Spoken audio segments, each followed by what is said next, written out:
I think what the World Energy, the annual Issues Monitor shows this year is that what everybody's reading in the headlines is that it's a more fractured and volatile picture across the board.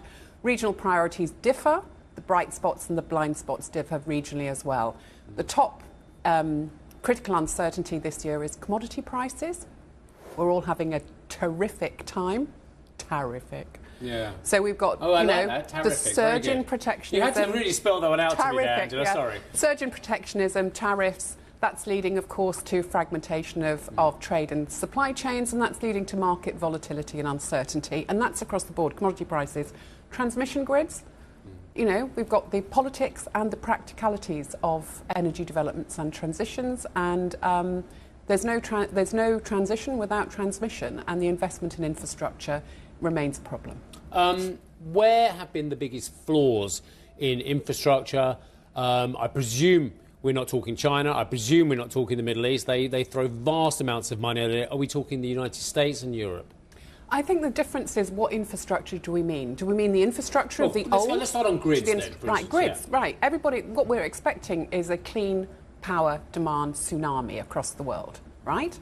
What we see in China is China has actually done a magnificent job in building a state-of-the-art electricity new power system, right? They have, I think it's 6 3,000-kilometre high-voltage distribution lines across the country, connecting 1.2 billion people and an AI-augmented platform now. When you come into Europe, Europe has got a lot of density of infrastructure. It's got grids and pipelines.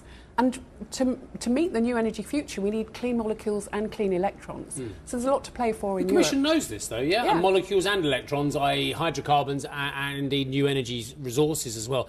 It knows that. I guess part of the key is actually having infrastructure that can work for one, but it actually can work for the other as well. Yeah, you have to have both infrastructures if you can.